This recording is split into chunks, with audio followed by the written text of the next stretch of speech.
سلطان صلاح الدین ایوبی کے دور کے واقعہ نگاروں کی تحریروں میں ایک شخص سیف اللہ کا ذکر ان الفاظ میں آتا ہے کہ اگر کسی انسان نے سلطان صلاح الدین ایوبی کی عبادت کی ہے تو وہ سیف اللہ تھا۔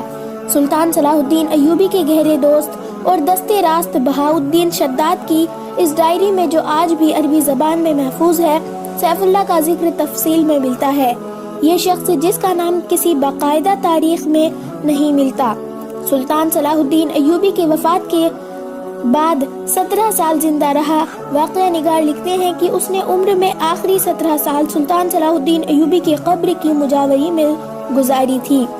اس نے وصیت کی تھی کہ وہ مر جائے تو اسے سلطان صلاح الدین ایوبی کے ساتھ دفن کیا جائے، مگر سیف اللہ کی کوئی حیثیت نہیں تھی۔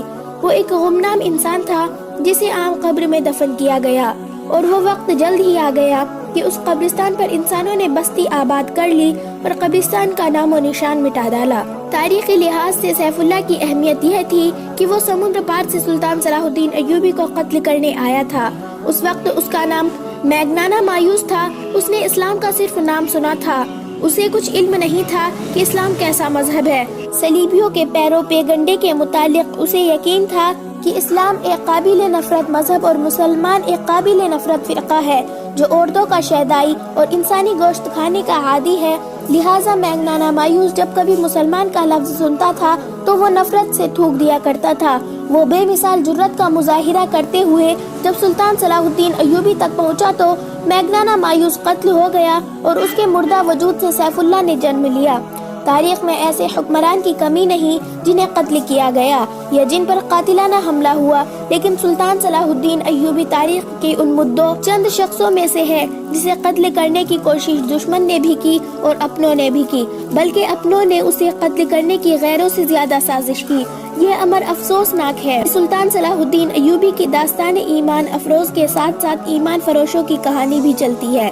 اس لیے سلطان صلاح الدین ایوبی نے بارہ کہا تھا، تاریخ اسلام وہ وقت جلد دیکھے گی جب مسلمان رہیں گے تو مسلمان ہی، لیکن اپنا ایمان بیچ ڈالیں گے اور صلیبی ان پر حکومت کریں گے۔ آج ہم وہ وقت دیکھ رہے ہیں۔ سیف اللہ کی کہانی اس وقت شروع ہوتی ہے جب سلطان صلاح الدین ایوبی نے صلیبیوں کا متحدہ بیڑا بحر روم میں نذر آب و آتش کیا تھا۔ ان کے کچھ بحری جہاز بچ کر نکل گئے تھے۔ سلطان ایوبی بحر روم کے ساحل پر اپنی فوج کے ساتھ موجود رہا اور سمندر میں سے زندہ نکلنے والے صلیبیوں کو گرفتار کرتا رہا۔ ان میں 7 لڑکیاں بھی تھیں جن کا تفصیلی ذکر ہم آپ کو سنا چکے ہیں۔ مصر میں سلطان صلاح الدین ایوبی کی سوڈانی سپاہ نے بغاوت کر دی جسے سلطان صلاح الدین ایوبی نے دبا لیا۔ اسے سلطان صلاح الدین ایوبی جنگی کی بھیجی ہوئی کمک بھی مل گئی۔ وہ اب صلیبیوں کے عزائم کو ختم کرنے کے منصوبے بنانے لگا۔ بحر روم کے پار روم شہر کے مضافات میں صلیبی سربراہوں کی کانفرنس ہو رہی تھی۔ ان میں شاہ آگسٹس تھا، شاہ ریمانڈر اور شہنشاہ لوئی ہفتم کا بھائی روبرٹ بھی۔ اس کانفرنس میں سب سے زیادہ قہر و غضب میں آیا ہوا ایک شخص تھا جس کا نام ایملرک تھا۔ وہ صلیبیوں کے اس متحدے بیڑے کا کمانڈر تھا جو مصر پر فوج کشی کے لیے گیا تھا، مگر سلطان صلاح الدین ایوبی ان پر ناگہانی آفت کی طرح ٹوٹ پڑا اور اس بیڑے کے ایک بھی سپاہی کو مصر کے ساحل پر قدم نہ رکھنے دیا۔ مصر کے ساحل پر جو صلیبی پہنچے وہ سلطان صلاح الدین ایوبی کے ہاتھ میں جنگی قیدی تھا۔ صلیبیوں کی کانفرنس میں ایملرک کے ہونٹ کانپ رہے تھے۔ اس کا بیڑا غرق ہوئے 15 دن گزر گئے تھے۔ وہ 15ویں دن اٹلی کے ساحل پر پہنچا تھا۔ سلطان صلاح الدین ایوبی کے آتشی تیر اندازوں نے اس کے جہاز کے بادبان اور مستول جلا ڈالے تھے۔ یہ تو اس کی خوش قسمتی تھی کہ اس کے ملاح اور سپاہیوں نے آگ پر قابو پا لیا تھا اور وہ جہاز کو بچا لے گئے تھے، مگر بادبانوں کے بغیر جہاز سمندر پر ڈولتا رہا۔ پھر طوفان آ گیا، اس کے بچنے کی کوئی صورت نہیں رہی تھی۔ بہت سے بچے کھچے جہاز اور کشتیاں اس طوفان میں غرق ہو گئی تھی۔ یہ ایک معجزہ تھا کہ ایملروک کا جہاز ڈولتا، بھٹکتا، ڈوب ڈوب کر ابھرتا اٹلی کے ساحل سے جا لگا تھا۔ اس میں اس کے ملاحوں کا بھی کمال تھا۔ انہوں نے چپوؤں کے زور پر جہاز کو قابو میں رکھا تھا۔ ساحل پر پہنچتے ہی اس نے ان تمام ملاحوں اور سپاہیوں کو بے حد انعام دیے۔ صلیبی سربراہ اس کے وہی منتظر تھے۔ وہ اس پر غور کرنا چاہتے تھے کہ انہیں دھوکہ کس نے دیا ہے۔ ظاہر ہے کہ شک سوڈانی سالار ناجی پر ہی ہو سکتا تھا۔ اسی کے خط کے مطابق انہوں نے حملے کے لیے بیڑا روانہ کیا تھا، مگر ان کے ساتھ ناجی کا تحریری رابطہ پہلے بھی موجود تھا۔ انہوں نے ناجی کے اس خط کی تحریر پہلے 2 خطوں سے ملائی تو انہیں شک ہوا کہ یہ کوئی گڑبڑ ہے۔ انہوں نے قاہرہ میں جاسوس بھیج رکھے تھے، مگر ان کی طرف سے بھی کوئی اطلاع نہیں ملی تھی۔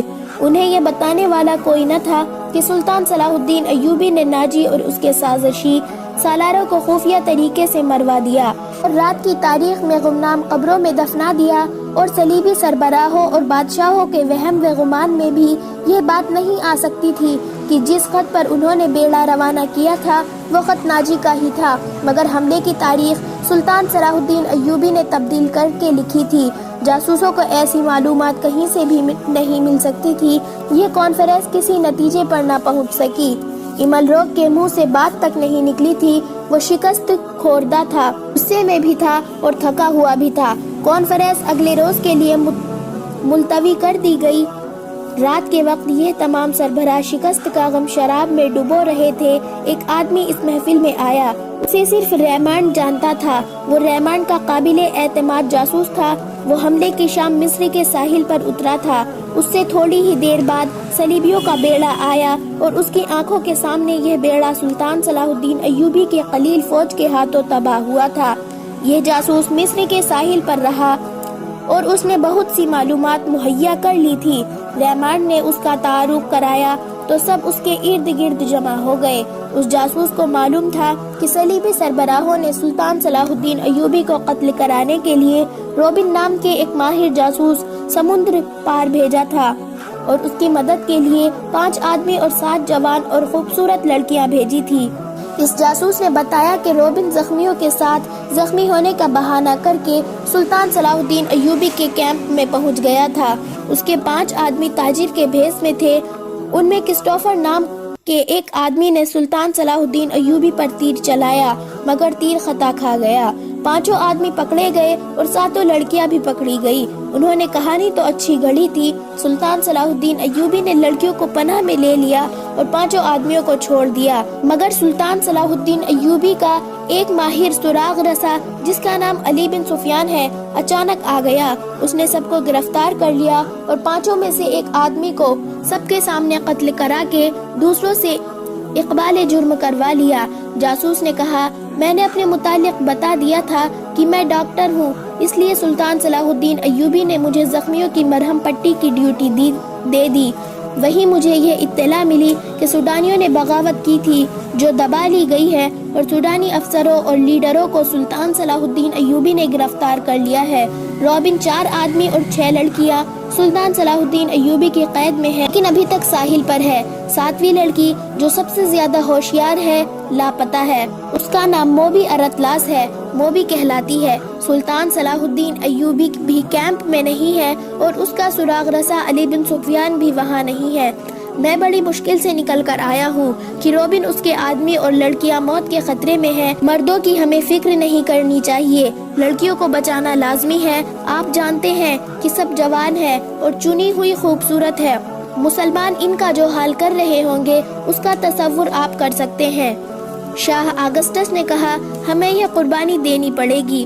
ریمانڈ نے کہا، اگر مجھے یقین دلا دیا جائے کہ لڑکیوں کو جان سے مار دیا جائے گا تو میں یہ قربانی دینے کے لیے تیار ہوں، مگر ایسا نہیں ہوگا۔ مسلمان ان کے ساتھ وحشیوں جیسا سلوک کریں گے۔ لڑکیاں ہم پر لعنت بھیج رہی ہوں گی، میں انہیں بچانے کی کوشش کروں گا۔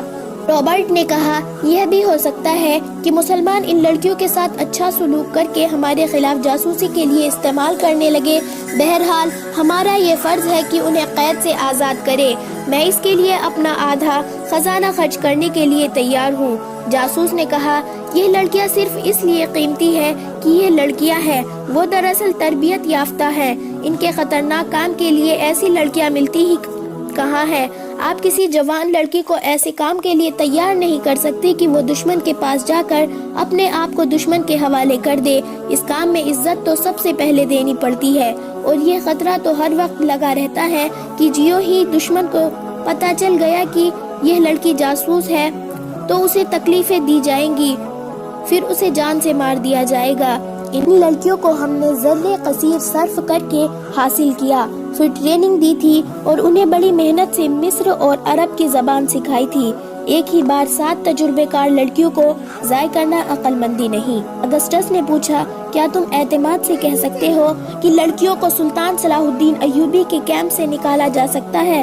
جاسوس نے کہا، جی ہاں، نکالا جا سکتا ہے۔ اس کے لیے غیر معمولی طور پر دلیر اور پختہ کار آدمیوں کی ضرورت ہے، مگر یہ بھی ہو سکتا ہے کہ وہ 1-2 دن تک ایک رابن اس کے 4 آدمیوں اور لڑکیوں کو قاہرہ لے جائے۔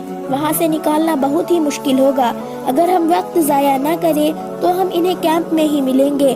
آپ مجھے 20 آدمی دے دیں، میں ان کی رہنمائی کروں گا، لیکن آدمی ایسے ہوں جو جان پر کھیلنا جانتے ہو۔ املرک نے گرج کر کہا، ہمیں ہر قیمت پر ان لڑکیوں کو واپس لانا ہے۔ اس پر بحر روم میں جو بیتی تھی اس کا وہ انتقام لینے کو پاگل ہوا جا رہا تھا۔ اب بات کرتے اس کے ہونٹ کانپتے تھے اور وہ زیادہ تر باتیں میز پر مکے مار مار کر یا اپنی رانوں پر زور زور سے ہاتھ مار مار کر اپنے جذبات کا اظہار کرتا تھا۔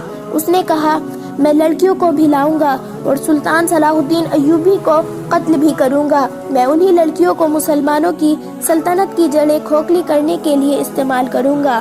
ڈیمانڈ نے کہا، میں سچے دل سے آپ کی تائید کرتا ہوں شاہ املرک۔ ہمیں تربیت یافتہ لڑکیوں کو اتنی آسانی سے ضائع نہیں کرنا چاہیے، نہ ہم کریں گے۔ آپ سب کو اچھی طرح معلوم ہے کہ شام کے حرموں میں ہم نے کتنی لڑکیاں داخل کر چکے ہیں۔ کئی مسلمان گورنر کو امیران لڑکیوں کے ہاتھ میں کھیل رہے ہیں۔ بغداد میں یہ لڑکیاں امرا کے ہاتھوں ایسے متعدد افراد کو قتل کرا چکی ہیں جو صلیبی کے خلاف نعرہ لے کر اٹھے تھے۔ مسلمانوں کی خلافت کو ہم نے عورت اور شراب سے 3 حصوں میں تقسیم کر دیا ہے۔ ان میں اتحاد نہیں رہا، وہ عیش و عیاشی میں عشرت میں غرق ہوتے جا رہے ہیں۔ صرف 2 آدمی ہیں جو اگر زندہ رہے تو ہمارے لیے مستقل خطرہ بنے رہیں گے، ایک نور الدین جنگی اور دوسرا سلطان صلاح الدین ایوبی۔ اگر ان دونوں میں سے ایک بھی زیادہ دیر تک زندہ رہا تو ہمارے لیے اسلام کو ختم کرنا آسان نہیں ہوگا۔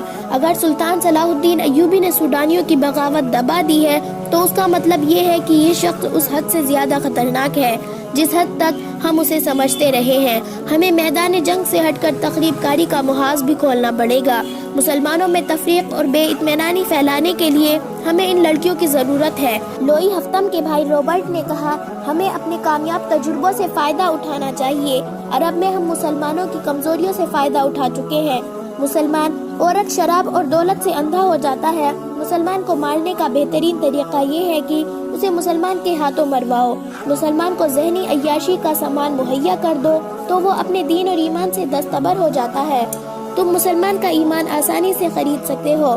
اس نے عرب کے کئی امیر و وزیروں کی مثالیں دی جنہیں صلیبیوں نے عورت، شراب اور دولت سے خریدا اور انہیں اپنا درپردہ دوست بنا لیا تھا۔ کچھ دیر مسلمانوں کی کمزوریوں کے متعلق باتیں ہوئی، پھر لڑکیوں کو آزاد کرانے کے عملی پہلوؤں پر غور ہوا۔ آخر یہ طے پایا کہ 20 بہت دلیر آدمی اس کام کے لیے روانہ کیے جائیں اور وہ اگلی شام تک روانہ ہو جائیں۔ اسی وقت 4-5 کمانڈروں کو بلایا گیا، انہیں اصل مقصد اور مہم بتا کر کہا گیا کہ 20 آدمی منتخب کرے۔ کمانڈروں نے تھوڑی دیر اس مہم کے خطروں کے متعلق بحث کی۔ ایک کمانڈر نے کہا، ہم پہلے ہی ایک ایسی فورس تیار کر رہے ہیں جو مسلمانوں کے کیمپوں پر شب خون۔ اس فورس کے لیے ہم نے چند ایک آدمی منتخب کیے ہیں۔ اگسٹس نے کہا، لیکن یہ آدمی 100% قابل اعتماد ہونے چاہیے۔ وہ ہماری تمہاری نظروں سے اوجھل ہو کر یہ کام کریں گے۔